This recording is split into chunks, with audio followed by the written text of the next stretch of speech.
Hello friends, you are once again welcome on the online platform of Arun Dalal English Classes YouTube channel. And today we are going to shift on our 28th practice set based on basics of English grammar. तो ध्यान देंगे please, हमारा पहला जो set आता है इसमें dash to a rock concert. अब यहां पर इसे समझने की कोशिश करेंगे बेटा, देखेंगे.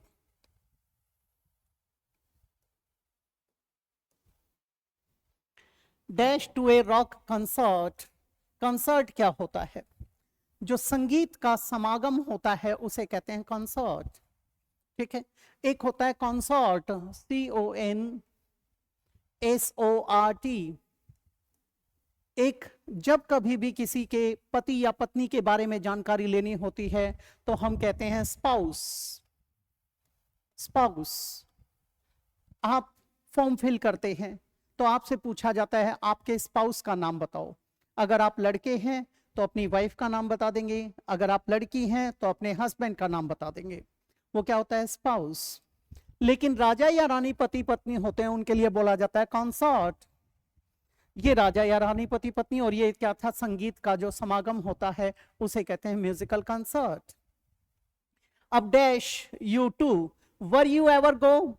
अब बेटे पहली बात, वर यू तो ठीक है, एवर भी ठीक है, लेकिन इसके साथ कभी भी गो नहीं लगाया जाता. ठीक है. आपका is am are was were कभी भी आते हैं, यानी बी का कोई रूप आता है, अगर वो एक्टिव वॉइस है तो उसमें तो V1 ING लगेगा कॉन्टिन्यूटी को दिखाने के लिए, और अगर वो पैसिव वॉइस है तो उसमें वर्ब का थर्ड फॉर्म लगाया जाएगा, यानी पास्ट पार्टिसिपल लगाया जाएगा. V1 ING present participle, third form past participle. Have you ever been, बेटे हो सकता है हैव के साथ यू आएगा, एवर भी ठीक है, इसके साथ वर्ब की थर्ड फॉर्म लगाई जाएगी, हो सकता है हमारा. डू यू एवर गो, कभी जाते हो, ये भी तो हो सकता है. ठीक है. कभी जाते भी हो. अब यहां संदर्भ को बताता हूं एक बार. हैव यू एवर, इसके साथ गो नहीं आएगा, ये गलत हो गया. अब हमारे पास ये दो तो एलिमिनेट हो गए, अब बचे हैं दो. अब इन दोनों को समझो. दो क्या, तीन को समझो. मैंने कहा have you ever seen the red fort. क्या कभी आपने लाल किला देखा है?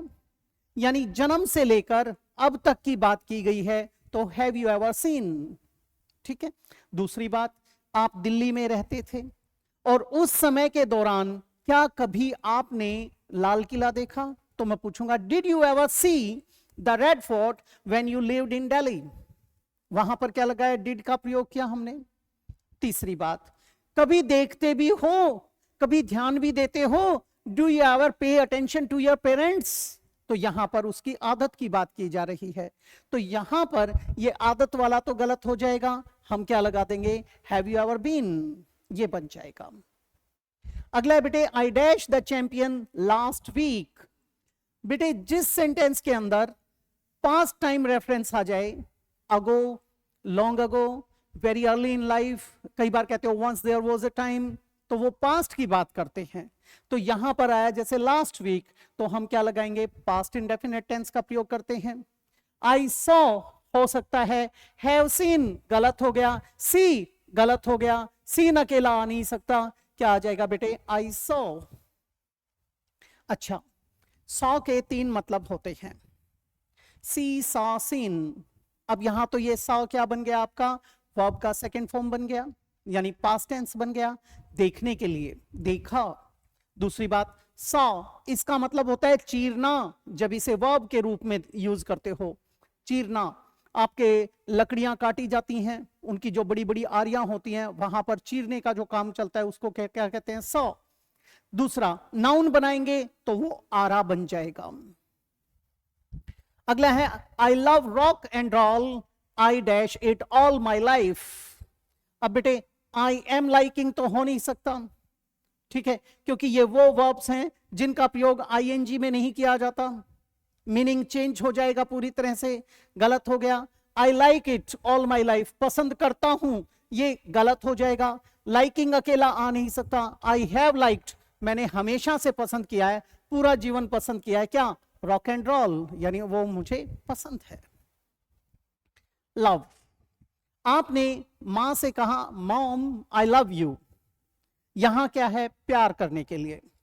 दूसरी बात, अब मैं कहता हूं आई लव चिकन, इसका मतलब मैं उससे प्यार नहीं करता, वो खाने की बात आ गई। अगर मैं नॉनवेज हूं, ठीक है, नॉन वेजिटेरियन हूं, तो मैं क्या कहूंगा, आई लव चिकन, वहां वो खाने के लिए नहीं है। इस संदर्भ में समझने की कोशिश करें, ठीक है। अगली बात बेटे, the flash concert dash fantastic 3 years अगो, इसमें भी अगो आया बेटे, उसमें लास्ट वीक आया था बेटा, यानी पास्ट की बात आ जाएगी। द फ्लैश कंसर्ट वॉज हो सकता है, हैज बीन एलिमिनेट हो जाएगा, हैव बीन बिल्कुल गलत हो गया क्योंकि वो तो सिंगुलर है, गलत हो गया। आर आहा क्या आ जाएगा, वॉज, ये हमारा बन जाएगा इसके लिए, ठीक है। आगे बढ़ जाते हैं। I dash all their records since then, तब से लेकर अब तक मैंने वो सारे खरीदे हैं, उस समय पे खरीदने शुरू किए थे और अभी तक वो खरीदे हैं। तो बेटे बॉट तो गलत हो गया, बाय खरीदता हूं प्रेजेंट में आ जाएगा, बाइंग अकेला आ नहीं सकता, क्या आ जाएगा, I have bought. The Donalds dash living together for over 15 years। अब बेटे यहां पर फॉर आया, टाइम के लिए यूज किया गया है, इनडेफिनेट टाइम आया है, यानी पीरियड ऑफ टाइम आया है, तो फॉर बिल्कुल ठीक है। अब यहां पर रहना शुरू किया था 15 साल पहले और अभी भी वो उनके साथ रह रहा है, ठीक है। तो बेटे आर तो गलत हो जाएगा, अगर डोनाल्ड्स आर लिविंग लगा देंगे, इसका मीनिंग क्या हुआ, इसका मतलब है at the time of speaking, बोलने के समय पर। फिर कहता है हैव बीन हो सकता है, आर बीइंग, बीइंग आएगा तो उसके साथ वर्ब की थर्ड फॉर्म आनी चाहिए, पैसिव बनाना पड़ेगा, ये तो बिल्कुल गलत हो गया। हैज हैड, आहा सेंस बदल जाएगी, सिंगुलर वर्ब है, जबकि यहां पर सब्जेक्ट क्या है, प्लूरल है, तो प्लूरल वर्ब आएगा, क्या आ जाएगा, हैव बीन लिविंग। अब अगले को देखेंगे, ही इज माई सिस्टर्स सन। अब यहां देखो, ही, यहां पर इसका अपोस्ट्रोफी का मतलब क्या है, रेज्ड कोमा का इज, और यहां अपोस्ट्रोफी का मतलब है जेनिटिव केस यानी पॉजेसिव केस का के की। ही इज माई सिस्टर्स सन, वह मेरी बहन का बेटा है। ही इज माई डैश, बात किसकी की गई है, सन की, तो फ्योंसे, फ्योंसे में जब ई आया तो इसका मतलब वो तो फेमिनिन हो गया, फेमिनिन जेंडर, किसके लिए आया, लड़की मंगेतर, ये तो कट जाएगा। नेफ्यू, भांजा या भतीजा, अब बहन का बेटा है तो भांजा लगेगा, तो हो सकता है नीस, भांजी या भतीजी, ये भी फेमिनिन हो गया, ये मैस्कुलिन था, गलत हो गया। ब्राइड, ये दुल्हन के लिए होता है, गलत हो जाएगा, क्या आ जाएगा, he is my nephew. I run in races, I am a या एन डैश, मैं दौड़ लगाता हूं, तो मैं क्या हूं, मैं धावक हूं बेटा, मैं रनर हूं। अब ये क्या कहता है, आर्चर, आर्चर होता है तीरंदाज, गलत हो जाएगा। टीनेजर, ये तो एज की बात कर रहा है, गलत हो जाएगा। एथलीट हो सकता है, एंकर, एंकर होता है बेटे जो व्यक्ति स्टेज संभालता है, एंकरशिप करते हैं आप लोग जब कभी भी आपका कोई फंक्शन वगैरह होता है तो ये गलत हो जाएगा, क्या आ जाएगा, एथलीट, और इसमें क्या लग जाएगा, एन एथलीट। आ कब आता, जब का ख ग घ ढ की ध्वनि आती, यानी कॉन्सोनेंट साउंड आता, यानी आपका व्यंजनात्मक आवाज आएगी तो हम क्या लगाएंगे, आ। जब स्वरात्मक यानी वाउल साउंड आएगा, यानी ए आ ई की आवाज आएगी, क्या लगाएंगे, एन। तो यहां आया athlete, an athlete. In my job I wear the latest fashions, I am a या एन डैश, मैं लेटेस्ट फैशन के कपड़े पहनता हूं मेरी जॉब के हिसाब से।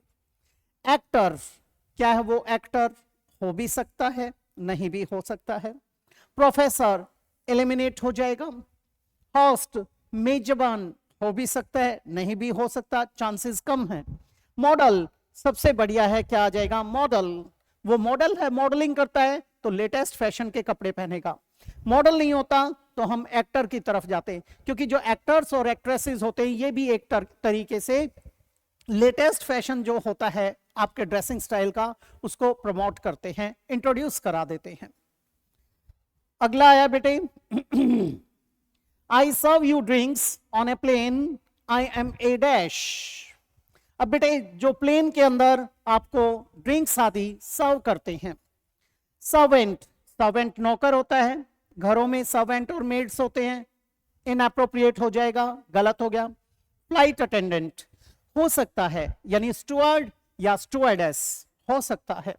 मेड नौकरानी, ये भी घर के लिए आएगा, गलत हो जाएगा, एलिमिनेट हो गया। शेफ, ये तो कुक हो जाएगा, क्या आ जाएगा बेटे हमारा, फ्लाइट अटेंडेंट और स्टुअर्ड या स्टुअर्डेस। ये थी एक्सरसाइज आपकी आज के लिए। अगली एक्सरसाइज में आपसे फिर से मुलाकात होगी किसी नए टॉपिक के साथ। आपसे उम्मीद करूंगा कि आप जितने भी डाउट्स वगैरह हैं वो सारे के सारे मेरे व्हाट्सएप नंबर पर पोस्ट कर दें, आपको जवाब दिए जाएंगे। आपकी जो भी समस्या होती है, चाहे वो टॉपिक मैंने अभी तक करवाया है या नहीं करवाया है, किसी भी इंग्लिश का टॉपिक कोई भी आ जाए उसके बारे में आप पूछ सकते हैं। ठीक है, तो इसी के साथ मैं इजाजत चाहूंगा। नमस्कार दोस्तों।